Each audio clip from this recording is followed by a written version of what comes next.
At the time of this experience, I was 20 years old and often got little dog-sitting jobs from family friends. In this instance, I was dog-sitting for one such family friend, and it was the second to last night I was sleeping over. The owner had 3 dogs, 2 of which were younger, around 3 to 4 years old, and then an older dog that was about 13 years old and blind.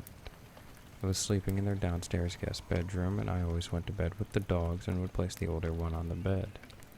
Now, everything I'm talking about happened within a matter of seconds, but it felt like minutes. I always leave the door open when I sleep, and the bed was placed in the room so that if I were laying in the bed and rolled on my left side, I would be facing the door and could see the bathroom door in the hallway. I was in a dead sleep and suddenly woken up by the blind dog growling lowly. Her growl triggered the other 2 to wake up and begin barking very loudly at the door. I had woken up quickly to the barking, turned my body to the door frame, and saw a humanoid shadowy figure, about 8 feet tall, standing in the hall, looking into the room by bending its neck down. I remember shrieking very loudly, and I had kept my eyes on it as I slid from the door across the bed and fell onto the floor. My view of the door was blocked, and by the time I had lifted myself up over the edge of the bed and saw no one was in the doorway, the dogs had stopped barking, though 2 of them were on the edge of the mattress, while the youngest one was standing in the door opening and barking down the hallway. The blind one was still growling, but softly, like she knew it wasn't there anymore. I'd crawled back into bed where the blind dog had backed up, so she was sitting in my lap while the younger dogs jumped onto the bed and both laid back down at my feet. At this point, all I had done was turn on the lights and try to calm down. I called my best friend with my cell phone, but seeing as it was 2 in the morning, she didn't pick up. For the rest of the night, I had every light in the room on and left the TV on as well for noise.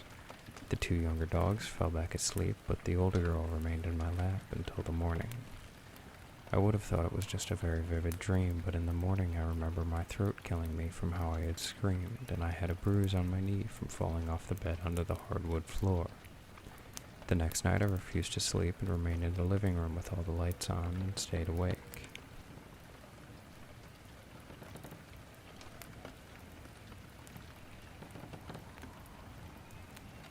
It was a quiet day at work, and so usually I'd mosey on over to the office next door to mine and chat to my colleagues. In this instance, one of my colleagues who worked in finance had lost her husband about 3 months prior to a very sudden death at the age of 50. Apparently, a few days before he dropped dead, he came in from work and sat down. He looked pale as a sheet, so she asked him what was wrong. He was pretty silent for a minute and then said, "I just saw myself in the graveyard." I don't have his exact words after that, but apparently on his way home, he'd glanced into the local graveyard that he passed every day and saw what appeared to be himself beckoning him in. He was doing sort of a slow hand-waving motion, and he had no emotion on his face. Soon after, the man died and was buried at that very same graveyard.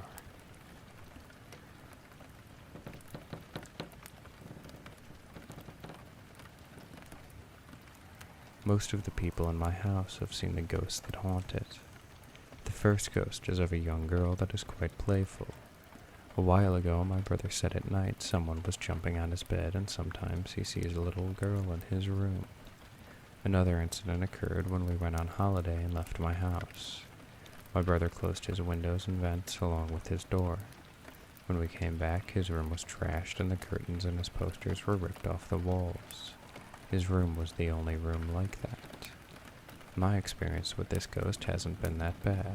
The first one was when I was going to the bathroom. As I was about to get into bed, I heard a young girl say, "Come play with me." That scared me and I jumped into bed and hid under my covers. My second interaction with her was when I was lying on the living room floor on my stomach. I was looking under the rocking chair and I saw a girl running, though I only saw her feet. As I looked up, no one was there. At first I thought it was my sister, but she was upstairs. The second ghost is a tall man in all black. My mother says it's her grandfather watching over me, but it doesn't feel like that. The first time I saw it was in the bathroom. I was using my foot to keep the door open as the light wasn't working. In the mirror I could see the light of the door, but when I looked in the mirror again I saw a tall man in all black.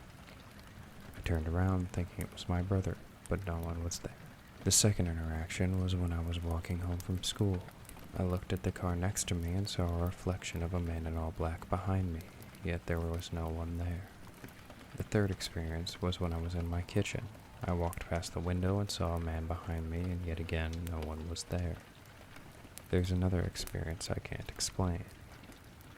My bedroom door was closed, and when I walked up to it, I went for the handle and I had the most horrible feeling, like there was someone that was really angry on the other side of the door.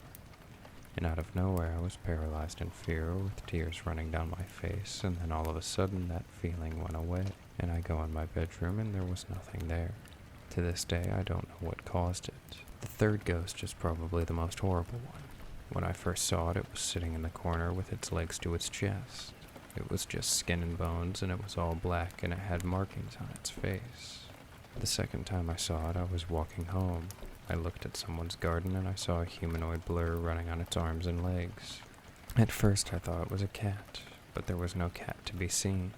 The third time I saw it was in the same place as the first time. It was just sitting in my corner with its legs to its chest, staring at me.